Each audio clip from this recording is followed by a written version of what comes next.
of an update here. For all you new guys that are new to the channel, this is Smelling Russian Gaming, a channel for gamers, by gamers. It's basically whatever you guys want to hear and talk about, we'll talk about. I've got me and my buddy Ryan and a few other guys like Isaac that I hang out with, and we're really into gaming. We're just into debating, and we love talking about video games all the time. That's what this channel is really about. And if you've got any input at all, please jump in at any time, comment below or whatever, speak your mind. For you guys that made the transition over to the old channel, sorry about all the technical issues that we had. I have a Mac that I do all my recording on, and that's where I keep all my files and everything, and my hard drive ended up crashing, and so we had to start this whole new channel because I lost all my information and a bunch of other stuff. So we're kind of starting over, but hopefully you guys made the transition too well, and hopefully I didn't upset you too bad about it. But this is just basically an update video. I'm not going to do anything too crazy because I don't really have any new content or anything. But what I do have is a month's worth, basically what I think is important as far as gaming and stuff. So we'll just go through that through the last month that we've missed on videos and stuff, and we'll talk about it. Let's start off with this. Twitch was ranked 4th in internet traffic ahead of Valve, Facebook, and Hulu+. I think that's a big statement that live streaming as far as next gen with PS4 and the Xbox One, the streaming is a very big part of gaming. It's a very big part of not just gaming, but people's lives in general, especially if it finishes ahead of Hulu Plus, which is a movie, TV show rental service just like Netflix, and Facebook, which everybody's on, day in and day out, whether they want to admit it or not. They're on Facebook at some point. So I think video games are becoming more and more a part of social networking, and a part of our everyday lives, especially with Twitch and Ustream. I don't know where Ustream is ranked as far as internet traffic, but I'm sure it's up there. Warner Brothers Montreal, which is the developer of Arkham Origins, or the Batman Arkham series, says, quote, "Teams are working on DLC, and there are no plans to release a patch to address issues made to our attention in forums," unquote. There have been issues with crashes, corrupted files, players being locked out of missions and game content for some time now. And what it sounds like they don't plan on anytime soon of fixing this. So it basically means you don't get to finish Arkham Origins just because they want to release DLC and make money. So we'll see how that all plays out. I have no idea how it's going to play out, but it'll be interesting to see. It sounds like they're making a huge mistake, but we'll see what happens. Next up on the list, there's a rumor that after the new Uncharted that was featured, and there was a mini trailer or whatever you want to call it, they're saying that there's a rumor that there's going to be a Last of Us 2 that will come out after the next Uncharted. There's a lot of people asking, do you want another Last of Us, or do you want a whole new game? Do you not want to even go back to The Last of Us, just start with a whole new game? I don't think either one would bother me, personally. I actually think it'd be kind of cool if they did something like a mix of both of them. You do a Last of Us, but it's not a second one. It's a totally different story, totally different characters, and you have a whole different backdrop, whole different backstory, and then you do that as a second game, and then maybe you do it a third time with a different character, or maybe in a third game you bring the characters from the first Last of Us and the second one, you bring them together, and they have their own kind of adventure, and there's a backstory to that also. I don't know. I think that'd be kind of cool. Maybe I'm crazy. I don't know.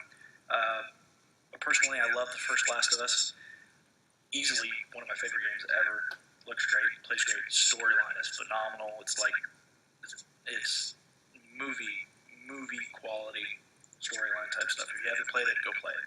Next on the list, Elder Scrolls Online requires Xbox Live subscription, but not a PlayStation Plus subscription. It sounds like it's just another thing where, you know, it may have been a thing where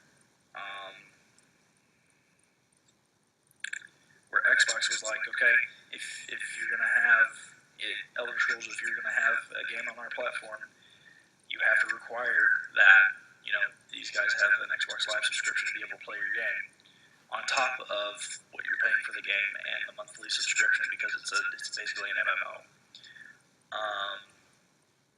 And then there's PlayStation, who's like, you don't need an online subscription. You don't need PlayStation Plus to be able to play online as long as you pay for the game and the subscription with the game, which is I think $15 or something like that. You're good to go. So it just sounds like another thing that's a stockpile on top of all the crap that Xbox has been trying to pull and all the bad things that have been going on. So it's just another thing to throw at them and to make them look bad. And it's their own fault. They don't have to do stuff like this. They don't have to sit there and say you have to have Xbox Live. They don't have to do that. They just choose to because they want all the money they can get out of us. It comes down to that. Regardless of what anybody else thinks, that's what it comes down to, is money, for the most part. Next part, BF4 patch to fix DMR, mini grenades, TAC Heli, and a few other things. This patch was released close to a month ago, I think, maybe. The patch was huge for me anyways. I'm on PlayStation. I don't know about you other guys, Xbox One or 360 or PC or PlayStation 3, but for me, it was really slow and it took really long, and it took somewhere around 4 or 5 hours just to download it and get it installed. I've been taking a break from Battlefield because it's been very frustrating. But now that I've got it downloaded and everything, I'm gonna play it a little bit, see if I like it, see if it's worth going back to.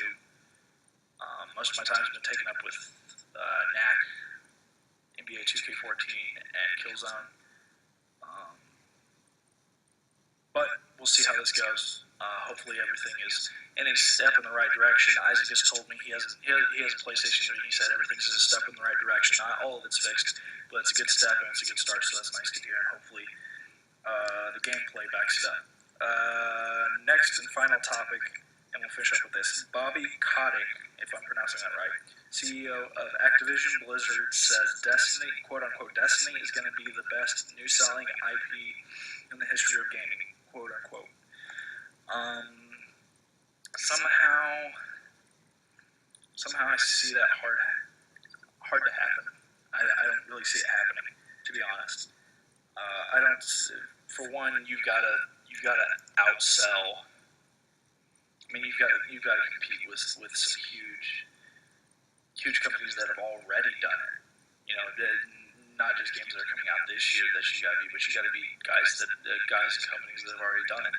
We're talking the Halos. We're talking Call of Duty. Medal of Honor at one point was a big new seller. You've got to beat Mario. You know, you've got to beat a lot of great franchises. And to sit there and say that Destiny is going to do that, it's a bold statement, but I don't think Destiny is going to be the best new selling game in history. I don't see that franchise outselling Call of Duty or Halo. You know, it won't even come close to Halo. Halo's just ridiculous. But as opposed to the other games in history that we've looked at, the franchises that came out and sold really well, I mean, there's new games that are coming out this year that I even think could beat it. Just to name a few, Titanfall, Watch Dogs. If you go back to last year, if you want to count The Last of Us sold so much, and they made a lot of money. The Order 1886, even though that is only PlayStation, I see that selling a lot because it looks very good from what I've seen. And I guess you could maybe call this a new game. Maybe not. I'm not sure. But I put down Elder Scrolls Online. Now, I know that Elder Scrolls has been around for quite some time, and it's not necessarily a new game, but this is the first time Elder Scrolls has been in an MMO form. It's the first time it's been online ever. So I think that, to me personally, I would consider it a new game that's coming out this year because it's a step in a totally different direction than the guys that have produced and made this game for a few years has ever done. So I put it in that category. I don't know about you guys, but comment below, like, subscribe. Let me know what type of things you'd like to hear us talk about. If there's any information you got questions on. I'm always doing research on games and stuff. So this is Eric. I'll see you guys later.